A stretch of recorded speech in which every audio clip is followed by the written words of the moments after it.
What's up, folks? My name is Robby Rowland, and you're listening to the Robby Road Show Mini-Sode segment.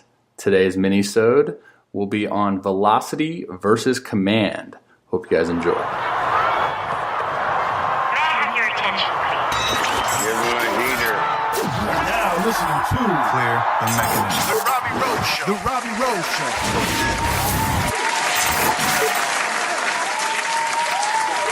Yo, what's going on? What's going on? Robby Rowland here. You're listening to the Robby Road Show. Segment Mini-Sodes for the OG listeners of my podcast. You guys know that I started something a little while back as basically like my quote-unquote mini episode series where I was getting sick and tired of having all these great guests on my show and hogging up all the limelight. No, I'm kidding. But gave me an opportunity to kind of step away from the constant interviewing of other people and really kind of give, my insights, my opinions, and really just allow me to hog the mic. So this is Mini-Sode 3. I was on a drive from Colorado to Omaha, my new home. And I was like, yeah, let's do it. It's funny because I even mentioned in the show, I was like, I think every Mini-Sode episode that I've done, Mini-Sode that I've done has been on a road trip. So I might have to go back and change the name to like something Road Trip Chronicles or whatever. But yeah, so basically today I think I go for about 25 minutes kind of on the topic of velocity versus command. But not really just on that, like obviously knowing me and I just branch out, talk about a few different things. A popular topic or a popular question that I get a lot of the times on my Instagram account is, what do I got to do? Hey, Robby, I'm going to a showcase, like what are some things that I should probably be doing or blah, blah, blah. And I always say to those guys, like you have to do something on the field that allows you to stick out because when scouts or recruiters come to watch you play, they are looking for the guy that just physically, mentally stands out on the field. And, sometimes that's not just the physical capabilities of the guy, right? Maybe it's the way that a guy carries himself or a guy treats his teammates, or even like a way a guy shakes a scout's hand. Like those things matter. Like every little detail matters. All right, guys. Well, I want to talk to you a little bit about my one-time mechanical video analysis. I know now that I'm posting more about it, I'm getting more and more questions. And I think a lot of the guys that question it, most of them do listen to my podcast. So it'll give me a good opportunity to kind of plug that. Basically what it is, it's a link on my website. I'll link it in the show notes. So if you're listening to this right now and you're very interested, don't even hesitate. Don't wait. Just go straight to like the show notes on whatever platform you're listening to it on, and you'll see it under there where it says, mechanical video analysis. You'll click that link and it'll send you right to the website. And on the website, it'll give you in depth what you need to do, how to sign up and whatnot. But basically, it's a center field angle and an open side angle. You send those in to me after you purchased it, and I analyze it. I always mix that word up. Analyze it, throw it into an app that allows me to slow it down and draw on it and kind of determine where I think you could be more efficient, where you can potentially increase your velocity and increase your chances of commanding the baseball better. So definitely check that out, link in the show notes, or if you want to just go to my Instagram account, the link's in the bio. You'll click that link and take you to another page, click video. I think it's mechanical video analysis. Be sure to check that out. Also got a treat for you guys as podcast listeners. Enter the show, enter the code. I can't even talk right now. Enter the code Robby Road Show, ROBBYROWSHOW at checkout. I'll save you 20% off for being a podcast listener. All right, guys, appreciate you. And without further ado, let's get to the Mini-Sode. Mini-Sode episode number 3, I believe it is, and it's velocity versus command. Enjoy. Yo! All right, so hey, guys, when I said, I think it was like 4 or 5, could be 6 months ago, I said that I was going to do a new segment called Solo-Sodes. Only probably the Robby Road Show true OGs, the day ones, know that because it was a while ago, right? It was like kind of right when I was starting back up into the podcast game, And so anyways, for those of you who don't know what that was I said I was going to do Solo-Sodes, which were basically solo episodes that were just going to be me on the mic, and I was just going to ramble on a topic, right? And I think I did failure and I did competition. And so I'm sitting here in my car, just to give you a brief kind of overlay of the situation right now. I'm in my car, I'm driving to Omaha, Nebraska, and then it dawned on me, I was like, I'll do a podcast. And it dawned on me, I was like, wait a second, the 2 other Solo-Sodes that I've done have been on a road trip. So I think I'm going to go back and I'm going to change the name of this segment. And I just put up on my IG story, I already kind of came up with the name, the Robby Road Show. So instead of row, it's a road, like road trip, because all my Solo-Sodes have been done in the car on a road trip. The first one I was in LA, like I was driving from Arizona to Northern California. I was getting my car in Arizona when the Rangers sent it there from North Carolina after my injury. The second one I was doing when I was driving from California to Colorado. This will be the third one, and it's from Colorado to Omaha, Nebraska. Anyway, so hot topic today, the importance of velocity, or let's just deem it velocity and command, like whatever you want to say. I'll think of a title probably a little bit later on. This episode probably won't air for a little bit later on, just because I have so many episodes I got to air. And I'm thinking about changing my schedule. Instead of Monday, Thursday release dates, I'm going to do Monday, Wednesday, Friday. Drop 3 episodes a week for you guys. I put up a poll on my Instagram, and you guys seem to want, by a drastic measure, Monday, Wednesday, Friday. So 3 episodes. If you guys can keep up to date with that, then that's what you guys will get.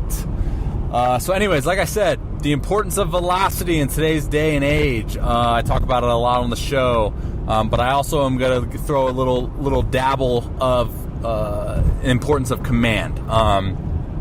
I think the question that I want to start off with, the question that I want to put into your guys' head, I'll make a post about this probably within the next few days because it'll spark a good conversation, but what is more difficult for a baseball pitcher? Is it throwing with above average command?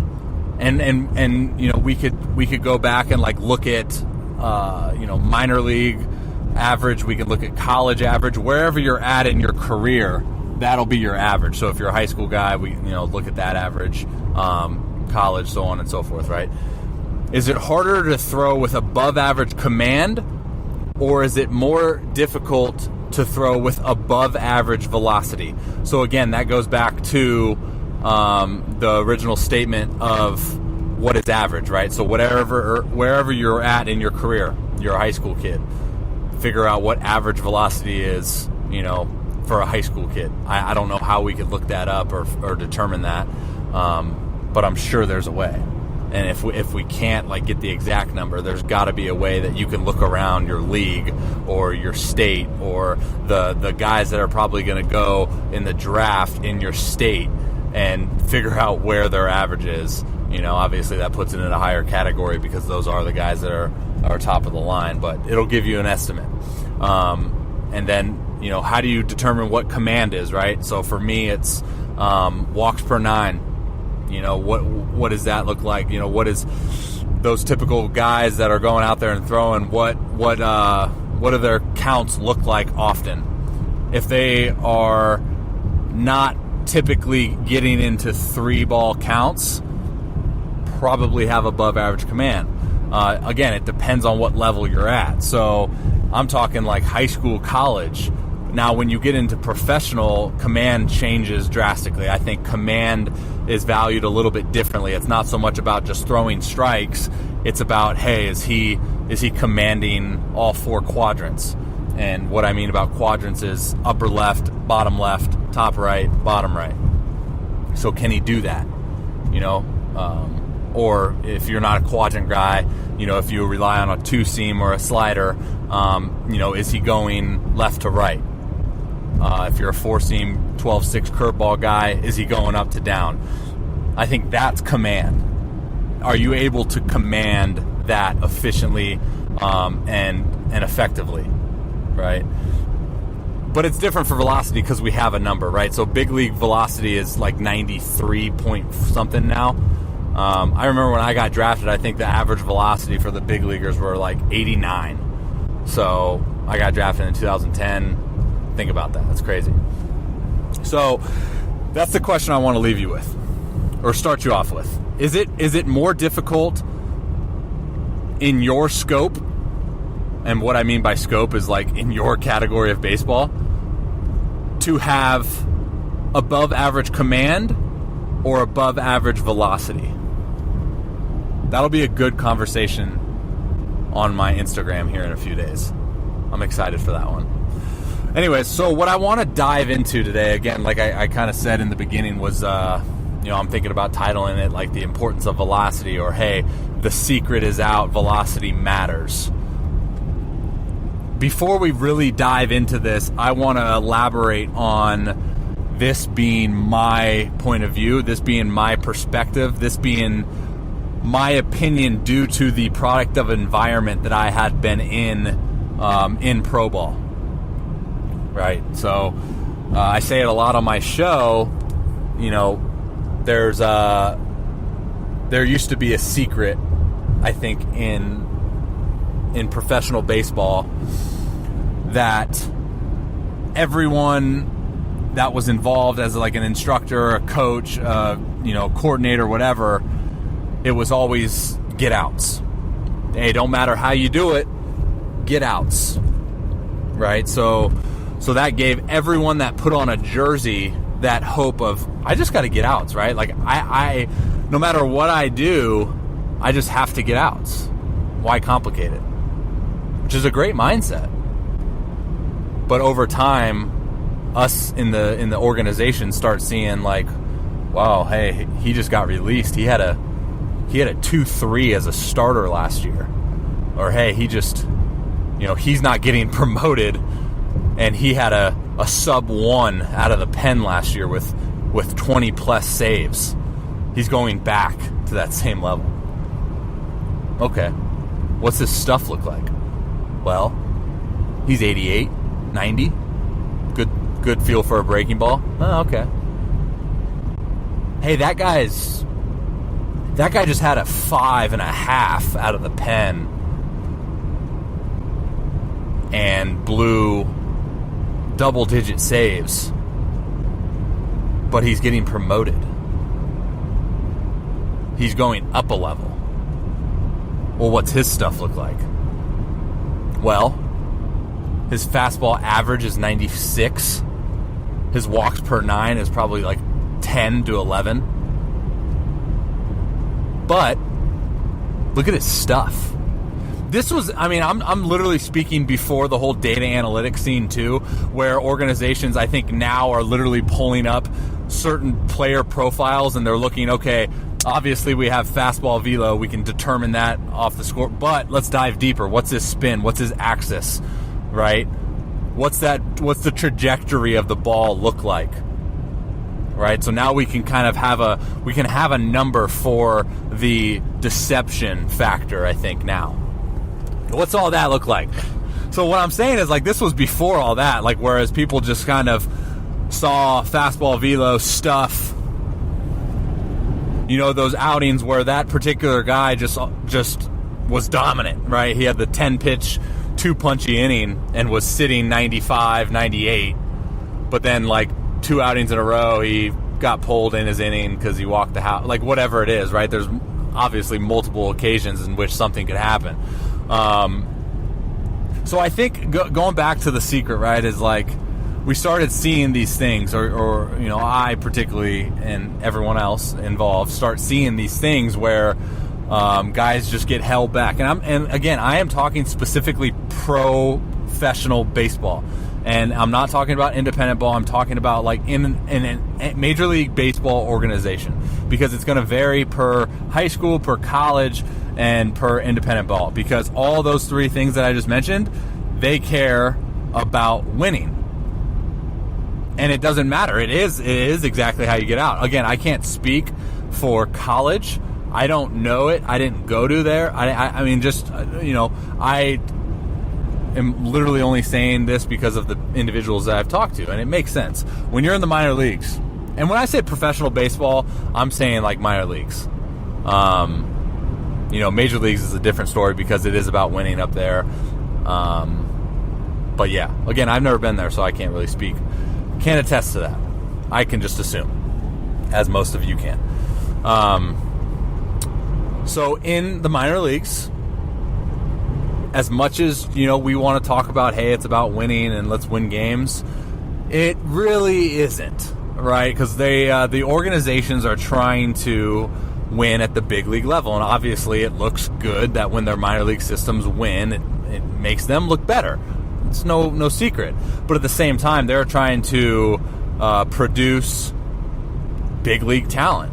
So sometimes the guys at the lower levels, they don't really care about the results of those individuals if they have like the stuff. So I think it goes to the factor of being like, hey, if I have really, really good stuff as a pitcher, I'm probably going to get multiple opportunities before someone doesn't give me a chance, because of the underlying factor of, wow, this guy could just figure it out. So that's why I think the hot topic is like, what is more difficult, having above average command, having command, or like throwing hard? Because the whole notion used to be you can't teach velocity, but you can teach command, right? Like, you can have optimal moving parts in your mechanics to allow you better command, or at least allow you to have a better opportunity of commanding the baseball. And those are kind of the things that I talk about in my posts, my video analysis program. But at the same time, like, I don't know if that's true anymore because of the demand for velocity having gone up in the past decade. You're also seeing like more and more individuals throwing harder. So is that still the notion, right? Like, I don't know. I mean, I guess it's up to the individual, but for me personally, like, I'm skewed now because I personally believe that you can teach mechanics and teach velocity. And not necessarily teach it, but obviously with the increase in demand for it, you can adapt to the environment. So yeah, it's a good conversation to have. Obviously, I think everyone's going to have their different view and their different opinion on it. I think the main point of this little road trip podcast is kind of just get that information out there. Is like, I think no doubt, no question about it, it's important to have both. But you have to do one of those things extremely well. I think at the end of the day, it's about giving yourself the best opportunity to be a successful major league pitcher. I had Jason Ferber on the podcast a few weeks ago, and like he hit it on the head, man. He was like, if you're a ball player and you're organizing like your goals and you're determining goals for yourself, why set you up for college? Like, why say I want to be a college ball player? Like, he literally says, and maybe I can include that soundbite in this episode, but he says, like, put your mindset and your goals to the professional level. Because you're doing yourself an injustice if you just say, yeah, I want to play college ball. So with that being said, like, you need to give yourself the best opportunity to be a successful professional baseball player. And what do I mean by that? You have to do something very, very well. People ask me all the time, like, questions on Instagram or Twitter or whatever, what is your advice for me? I'm going to a showcase. What is your advice for me? I'm going into my high school season. I need advice to potentially, stand out or whatever it is. And I literally say exactly that, like, stand out. Scouts are going to watch you And while they're watching you, they're watching everyone else on the field. And you have to do something within your game that they go, wow, that's different. He does something different. I'm going to write this guy's name, jersey number, phone number, email down, because to me, he stuck out. So going back to the command and the velocity thing, what do scouts look for? I think velocity is one. I think as we progress in the game, as like very data analytical, I think it's going to be more than just velocity. I think it's going to be, how good does he spin it? What's his axis? If he's got 100% spin efficiency, and he throws 90, it's going to play better statistically than the guy that throws 90 with average spin or whatever it is. But I don't really want to dive too deep into the analytic thing. I just want to stay focused on the command and the velocity and how can my listeners advance, right? So for me in this podcast, it's literally trying to give all the information that I know, all the experience that I've had, give it back to you guys. And the one story that I'll share before I hop off here, let me get a sip of coffee. I got a little Yeti here with some coffee in it. I just looked in my back of my car, and my light is on, so I don't know if my door's open. Anyways, so the one story I will share, I think I've been very open on my Instagram account and this podcast about my career, my journey, my struggles, my successes, all of that stuff. And I just made a post a few weeks ago about my off season of 2013. I was super open and I said, look, I was throwing mid 80s. I didn't really know what I was doing mechanically. I had a lot of input from a lot of external factors, and I kind of just lost myself. So in that season, again, it was probably my toughest season, physically, emotionally, mentally, all of that, because I just lost sight on everything I was doing on the mound. I had a really bad season in 2011 as well, but I still went out there and I could still put the ball fairly wherever I wanted it, and I could do things mechanically, and my stuff was, to me at 19, I thought it was okay. But that season in 13, I literally had no clue what I was doing mechanically. But what I want to get at is when I was throwing mid 80s, I had a month. I finished the season, I think, the last 2 weeks of July, the whole month of August, and 2 starts in September. I finished that season with a sub 2 ERA. I don't know how, but I got my ERA down. I don't know. I think I finished that year, again, not great. I'm not boasting about my season that year by any means, but I got it down to somewhere in the 4s. And I finished that year on a very high note. Granted, again, I was throwing mid 80s. I was sinking the ball. I thought I was a sinker baller. I was throwing a poop cement mixing slider, whatever it was. What I was doing those last 8 weeks of the season, I had some success. And I thought at that time, because I was in that notion of, hey, if you get outs, you get outs, right? And I was like, cool, I'm getting outs. This is dope. My strikeouts per 9 were terrible. I didn't strike anyone out, but my walks per 9 were good. I think those last 8 weeks, again, that whole season they weren't, but I didn't really walk anyone, I don't think. But at the same time, I came back to spring training that next year, and I ended up getting released that next season. And I started seeing guys, within that organization or within other organizations that we played against, continue to get opportunity over and over again, and their numbers didn't measure up.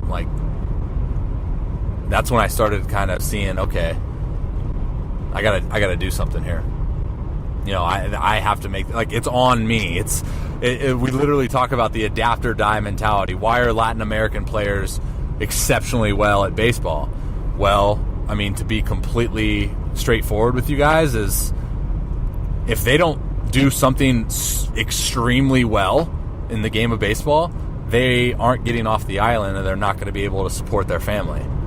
So the demand to stand out, stick out, do something extremely well is extremely high for those guys, and it shows, and they produce. So when my back was up against the wall, like, I had to make the adjustment. I had to be like, okay, I'm literally going to dedicate an entire 5-month off-season program to trying to throw the absolute piss out of the ball and see where it takes me. And it took me to, a mid-90s, high 90s fastball. So to round like that whole thing out, I know I kind of went everywhere with that, but to round it all out, like, demand for velocity, you got to have it. I just solely believe, like, it goes back to what is your goal. And if you're saying, like, oh, I just want to be a really good high school pitcher, then okay, man. But what is your foundation for that, man? Like, that just doesn't make sense to me. Why set yourself up for just high school? That's like saying, and here's the thing, like, I'll be a human being as well with you and say, when I was in high school, I said, I just want to be a first rounder. I just want to be, or maybe I just said, I just want to be a top 3 rounder. That was like my goal.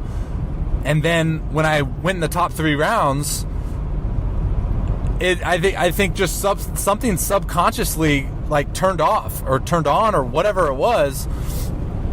And it was like, I hit my goal. Now what? Where's my, like, motivation now? Oh, I guess I'll switch my goal and try to be a big leaguer or whatever. Like, I just solely believe that if you love the game, man, set those sights on the highest level of that particular game. Again, it goes back to giving yourself the best opportunity to succeed at that highest level that you want to be at.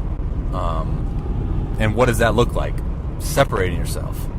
Man, if you want to get recruited to a good college, those recruiters are going to come out and they want to see something on the field that sticks out to them, whether that be above high school average velocity, that you can possess, or, man, that guy's got really good pitchability in high school that stands out, or sequencing, right? Like, the ability to, as a pitcher, understand what you're doing out there. I think, again, like, having a dad as a big league catcher, that's something that allowed me to stand out as well when I was in high school, was, like, my ability to understand what I was trying to accomplish on the mound during my games, right? Like, the understanding of my stuff, how to utilize it to my advantage, how to set guys up, how to read swings, like all of that stuff that goes into it. I think that's another factor that can be utilized in your total package, that when scouts come and watch you, that's something that they can determine, like, dang, that guy's got a good feel. He's got a good feel for what he's trying to do. He can identify his strengths, his weaknesses, and attack those. So maybe I'll just title the podcast, like, setting yourself up for success, like, giving yourself the best opportunity. Because, command, velocity, those are the 2 biggest ones. Velocity is the biggest one. It's no accident that every time you turn on a Major League Baseball game, that 95% of the guys on the bump are probably throwing 95 plus. Right? So just play the odds. Play the percentages. Give yourself the best opportunity to be successful at the highest level that you want to play at. That's all I got, guys. The skies really just got dark where I am right now. I've just approached Central Time Zone, so it's 4 something. I don't know. Where am I? All right, guys. Hope you enjoyed this episode. Shoot me a DM on Instagram. Let me know your thoughts, comments, opinions, whatever you got if you want to chat. Appreciate y'all. Love y'all. We'll talk soon, very soon probably. You'll hear a lot of me in the upcoming months. God bless, guys. See ya. All right, dudes. Well, I know probably not a lot of you, like, listen to the very end of my show, but I'm going to challenge you. For those of you who do listen to the end of the show, I have a challenge. Go to your podcast app. You're on your podcast app. You're listening to my show. When I'm done speaking, go to your podcast app, If it's Apple Podcast, go to the bottom right where it says search. You'll click that search bar. You'll type in The Robby Road Show. Hit search. My show will come up. Click it. And then you'll see recent episodes, ratings, 2018, 2019. You scroll down, and then you'll see it, ratings and reviews. Well, you have an option to click amount of stars. I encourage you to click 5, but it doesn't matter. It does matter. I lied. Go ahead and give me a review. Click the stars. Scroll down a little bit more. You'll see a tab that says write a review. I would highly, highly appreciate if you could leave me a positive review. The reason being is that the reviews go into an algorithm that the more you get, the more written reviews you get, it increases the show's awareness to other people that listen to podcasts. So the whole foundation for why this started was to supply the individuals that seek out quality content, quality information, knowledge, just to supply them with as much as I can provide. So by you leaving me a review, you could potentially have someone see my show that maybe wouldn't have seen it, and then therefore get some information, a guest, maybe from me, doesn't matter. If they get the information, they utilize it, then they can be a better individual. So I challenge you guys with that. I appreciate you if you do. If you want, go ahead and screenshot that you did it, send it in my Instagram DM, and I'll share it on my story. So appreciate y'all, love y'all, God bless, enjoy the rest of your day.